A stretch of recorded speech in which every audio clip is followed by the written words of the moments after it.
I am Claire, 34, and I kept the 2 empty reserved signs from my wedding in a kitchen drawer. The apartment is quiet. The cake knife sits clean on the counter because I could not bring myself to use it. When did I stop being someone worth showing up for? My parents called my wedding trivial and went to Hawaii with my sister. 1 week later, my father rang about a loan. Before we begin, tell me where you are watching from, and please like and subscribe. Raleigh sits under a soft Carolina sky that hangs low and warm most months of the year. I work at an elementary school as a speech therapist, the person who coaxes sounds from shy mouths and celebrates small breakthroughs that look like nothing to anyone else. I have a tidy desk with a jar of stickers and a chart that shows where your tongue goes for an S or an R. On Friday afternoons, I send home note cards with simple suggestions for practice. Parents write back with hearts in blue ink and little thank yous. The work has taught me to watch for what is already strong and to build from that. For almost 2 years, I sent my parents $200 a month. It started when my sister Natalie lost a job and my mother had a medical bill that came at the same time. My father took a consolidation loan at a neighborhood credit union and called it a bridge. I offered to help until they stabilized. There was no formal agreement. It felt like family. I set up a recurring transfer from my checking account and named it Bridge in my online banking. Each month on the same day, I saw the amount leave and imagined it being useful. I did not tell many people. I did not mind doing it. I married Caleb at the start of summer. Caleb is a carpenter who measures twice, cuts once, and shows up exactly when he says he will. There is sawdust on his boots more often than not, and there is a steadiness in his hands that I trusted the first time he touched my shoulder as we crossed a street. We chose a backyard wedding at our friend Maggie's house because it meant we could invite the people who knew us and keep it simple. String lights stretched across the yard from a maple to the corner of a shed. Hydrangeas made blue puffs around the fence like a small parade of clouds. Maggie's husband grilled chicken, and our neighbor baked a small cake with lemon frosting because she said lemon tastes like sunlight. I wrote invitations by hand at our kitchen table. I tucked one into an envelope for my parents with a note that said, "I hoped we could make a new start." I reserved 2 front seats just for them and slid small cards that read, "Reserved" into white holders so no one else would sit there by mistake. I picked a second-hand dress that fit with a little work, and Aunt Ruth helped me stitch the hem on a Sunday with coffee and stories. We made a playlist that included the song my dad used to play in the truck when he would take us to the hardware store. I bought raspberries to float in the lemonade because my mother once said she loved how they made a glass look festive. I wrote a short thank you speech that I planned to deliver after dinner. In it, I named my parents with a soft hope in my chest and imagined their faces lit by our string lights. In the family group text, I shared a photo of the hydrangeas. My mother wrote that backyard weddings were casual, which worked for people who liked simple things. My father replied that it was good I had learned to be practical. Natalie asked if she could bring her kids late and leave early if they got fussy, and she added a laughing emoji. I said yes, of course. I told myself people say odd things when they are nervous, and maybe weddings make everyone aware of their own choices. I wrapped the 2 reserved signs in tissue and set them by the door so I would not forget them. When I pictured the day I saw my parents in the front row, my father would tap his foot to the song he used to play. My mother would smile when she tasted lemon and raspberry, and maybe say my name the way she did when I came home from college, and she was proud. Hope is a quiet room that you fill with chairs and light and imagine the people who will sit there. I filled that room. I believed there would be time for repair. I believed that care given over years would be seen, and even if not applauded, at least held with respect. 2 weeks before the ceremony, my phone lit up with my mother's name. I stepped out of the school office and sat on a bench near the magnolia tree where the leaves shine like leather. She asked about the date again. Then she said There was something bigger on the calendar, and she needed me to be understanding. Her voice had that smooth tone she uses when she wants me to absorb the weight and call it nothing. She said my wedding felt like a trivial event for someone at the bottom, and that eloping would be easier for everyone. I heard my own breath in my ear. For a second, I thought I had misheard. I did not argue. I said I hoped she would reconsider. I said I loved her and that I would send the address. The call ended like a door that had been closed softly while I was still inside the room. The day came anyway. Sun warmed the fence boards, and the hydrangeas looked like cups of sky. Caleb's parents arrived with folding chairs and a tin of cookies that tasted of butter and childhood. Friends placed casseroles on a long table and laughed as they found spots in the shade. I set the 2 reserved signs on the chairs in the front row and tried to breathe the way my therapist had taught me when I used to get test anxiety in grad school. In every picture, there is a pocket where you can hide, she said. I picked a corner of the yard where the string lights formed a small triangle of brightness and imagined tucking myself there for a minute. When the music started, I walked across the grass and held the face of the man I would marry, and the 2 chairs behind him sat empty. I read my vows with a tremor I could not stop and kept going. The neighbor filmed a bit of our first dance with her phone under a sky that hinted at rain and then changed its mind. People cheered, and the sound had a kindness in it that felt almost like home. After everyone left, we drove back to the apartment and carried the cake inside. I set the knife on the counter and washed the champagne glasses instead of cutting a slice. It felt wrong to take a blade to something that still looked like promise. I opened the kitchen drawer and laid the 2 reserved signs inside one stacked on the other, and closed the drawer gently like you do when a baby is asleep in the next room. While I rinsed the sink, my phone buzzed with a video. My mother stood in a bright green lei with Natalie's kids splashing behind her in blue water.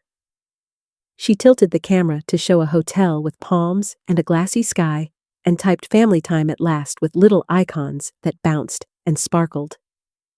I flicked through more clips. Natalie's husband snorkeled with a face mask, while a voice behind the phone laughed. The timestamp on the video matched the time my friend Maggie had raised her glass during our toast. I closed the app and leaned back against the counter with wet hands and let the dish towel drip onto the floor. I thought about calling. I thought about 1,000 versions of the conversation, each one ending the way a crooked board splits when you try to force a nail through. I did not call.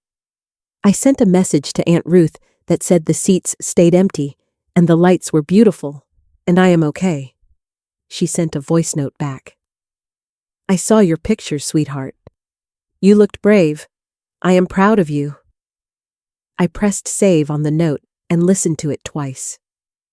I hung my dress on the closet door and stood at the drawer for a moment, palm on the wood, before turning out the kitchen light. The apartment settled around us with the quiet of a place that has held grief before and knows what to do with it. 1 week later, my father called. He did not say hello in the way he used to when I was little, and he would sing my name. He went straight to the point, as if the week between had been blank. The loan payments have not been made, he said. He used the voice that makes you feel you have missed something obvious.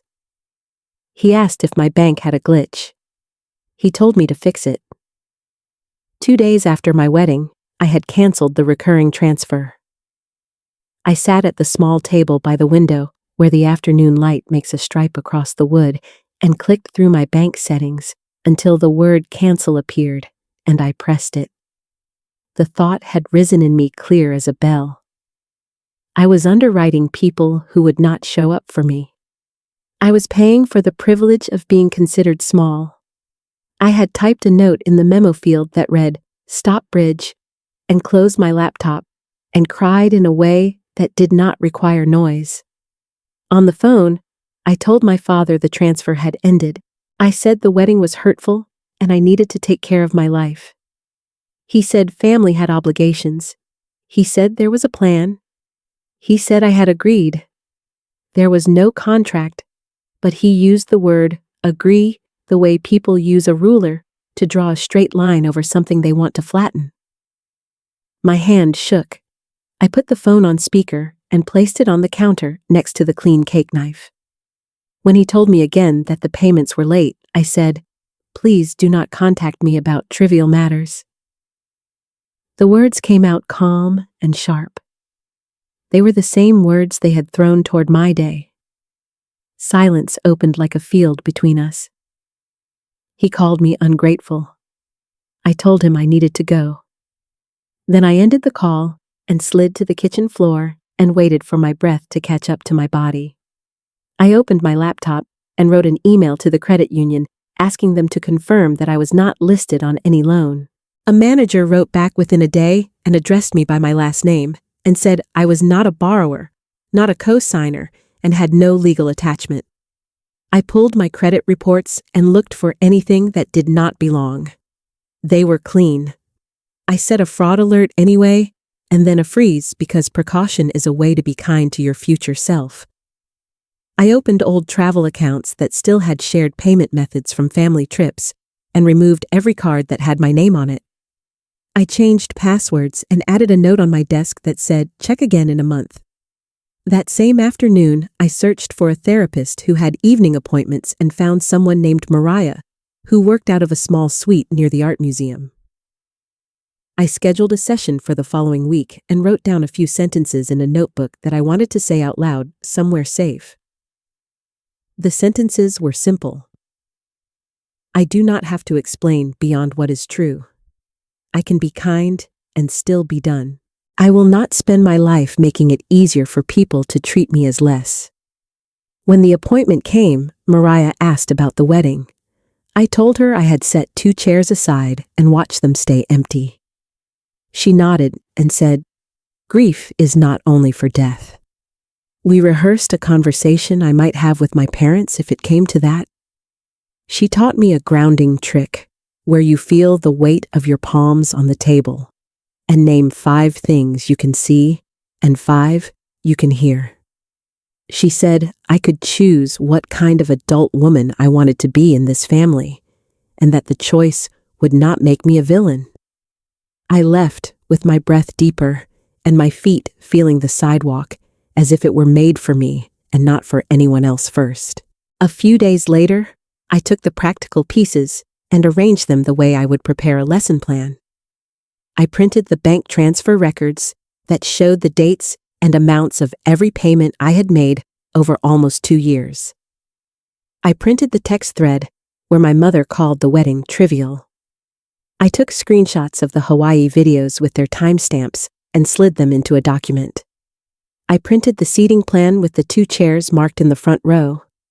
I wrote a 1-page letter that explained my boundary in plain language and listed the specific changes I was making with dates attached.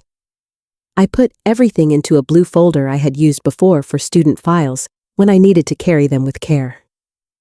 On the tab, I wrote my name. Caleb came home from a job and smelled like cedar and summer. He made pasta and placed a glass of water by my elbow as I sorted papers on the rug. He sat on the floor near me and read the letter when I asked and said it was clear and kind and strong. He did not tell me what to do. He let the quiet hold the weight. Aunt Ruth called and said she could be present for any conversation if I wanted a witness. Lydia from work sent me a message that said if anyone called the school office for me, she would run interference and take a message so I would not be caught off guard in front of children. Small offers like that are bridges that can carry you across a wide gap. I met with the credit union manager in person to ask how to keep my identity safe.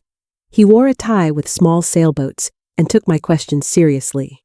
He explained how a security freeze works, how an identity verification flag alerts them to double-check.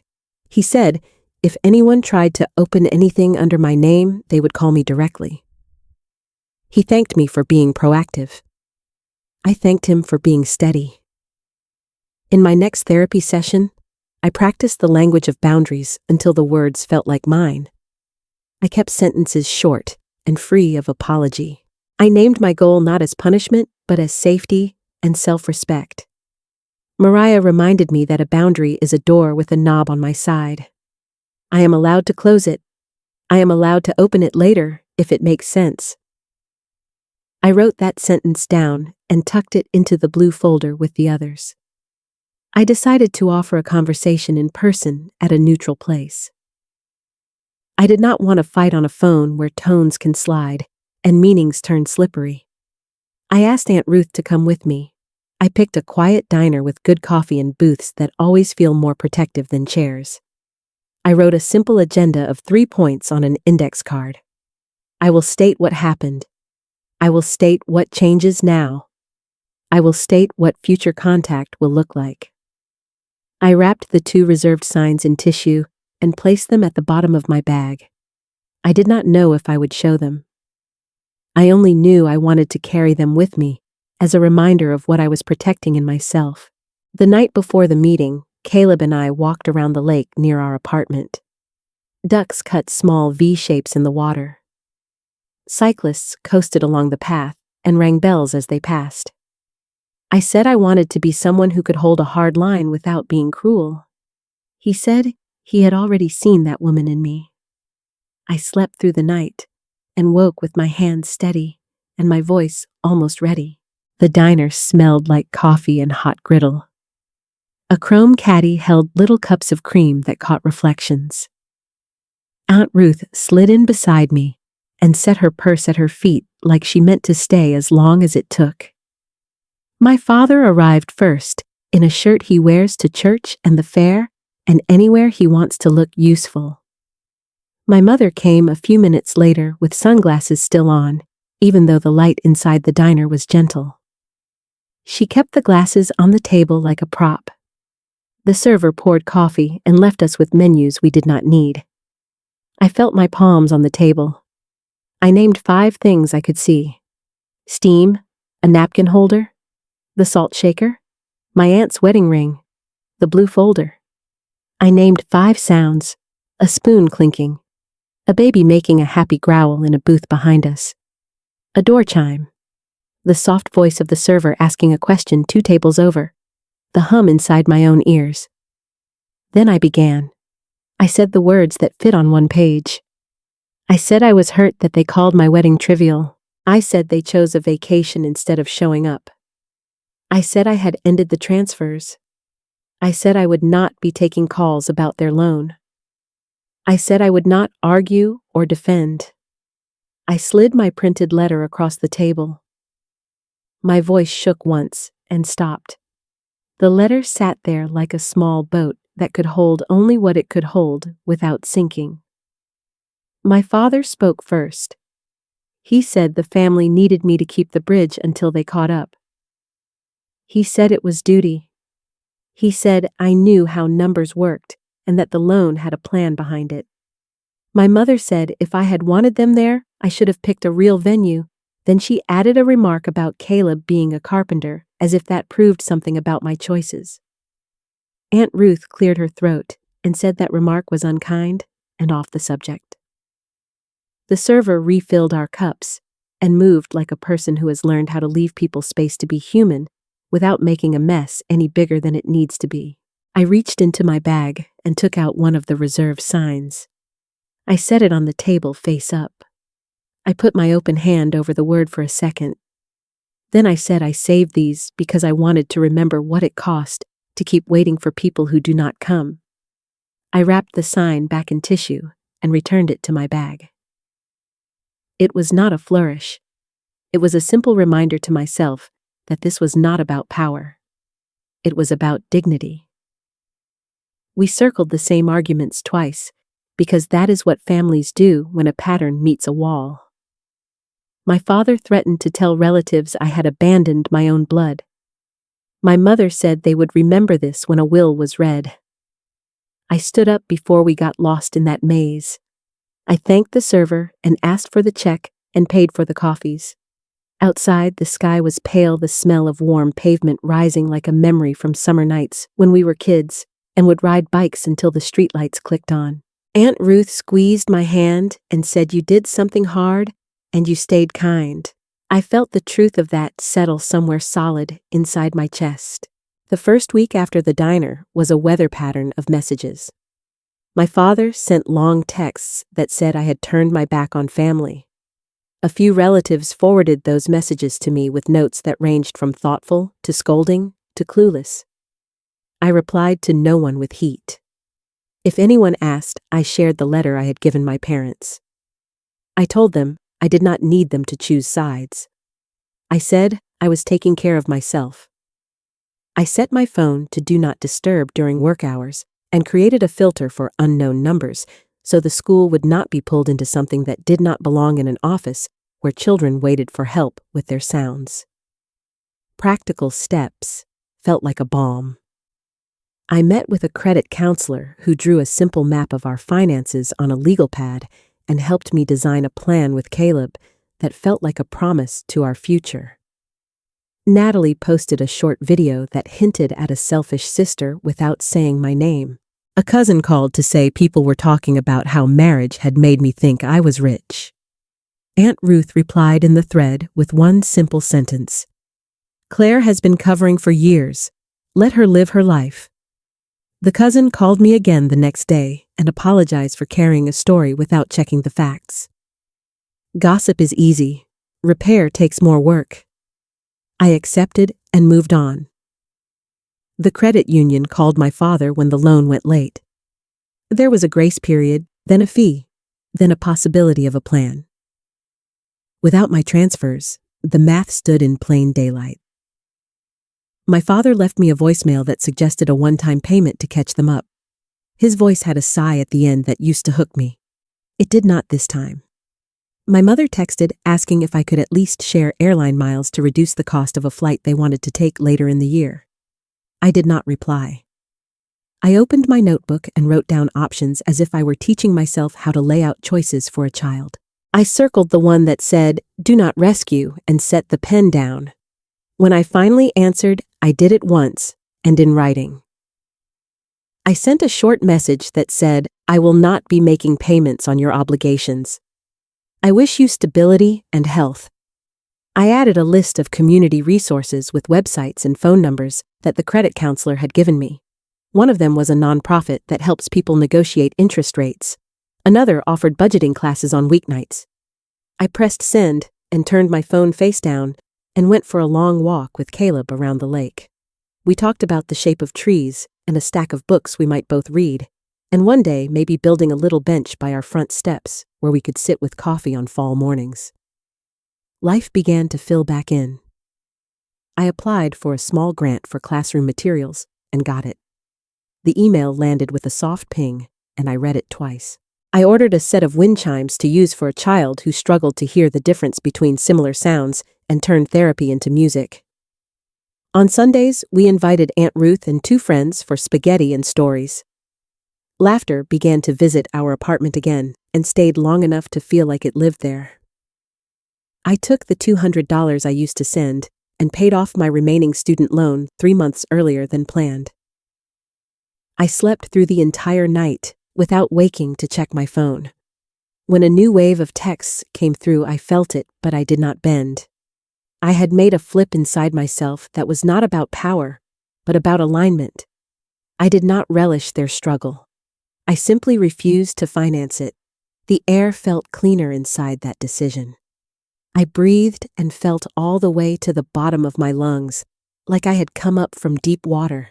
3 months slid by like pages. The leaves shifted toward gold.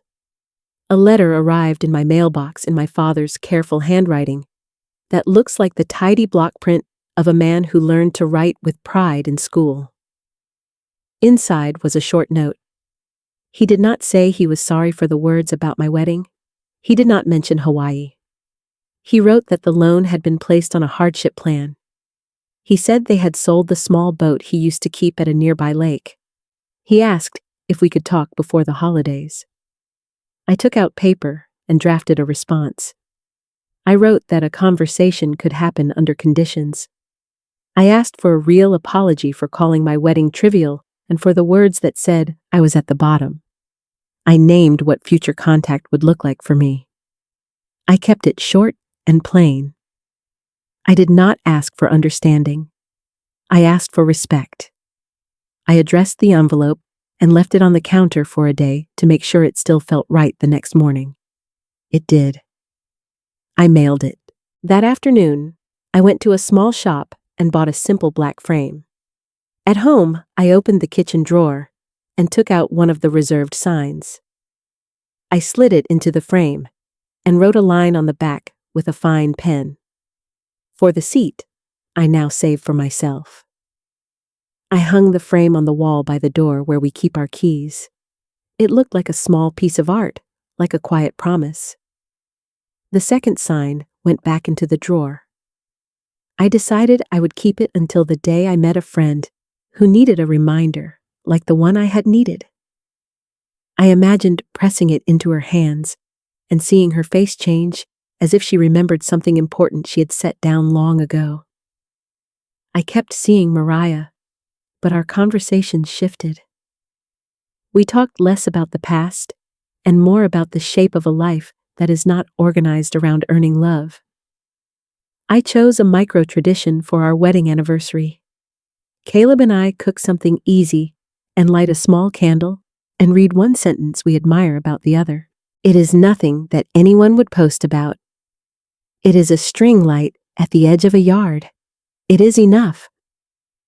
At school, I carried the wind chimes out to the little garden where the sun warms the benches and taught a student to feel the way breath moves when you shape a sound.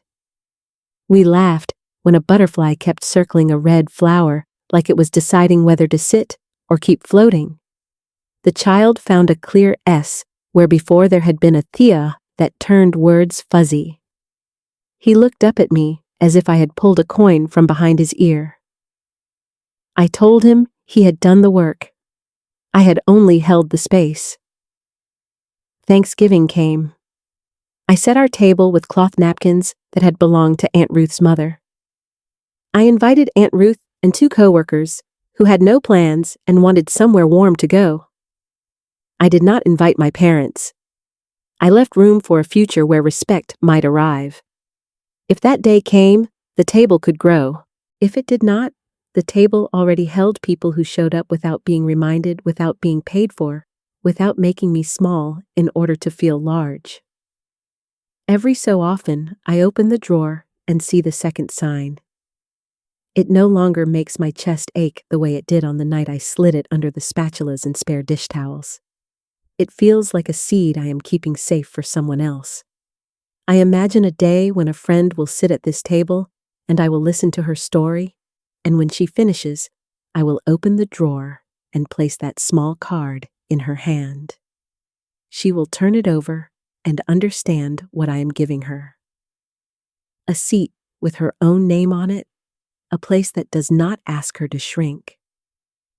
Thank you for staying with me through the quiet parts and the hard parts and the pieces that look plain from the outside, but carry a weight only the person holding them can feel. If you have ever had to set a boundary with family, what helped you say the words you needed to say? I would love to hear your thoughts in the comments. If this story resonated, please comment, like, subscribe, and share it with someone who might need a gentle push towards saving a seat for themselves. Thank you for being here. I wish you peace that does not ask you to earn it, and a table that fills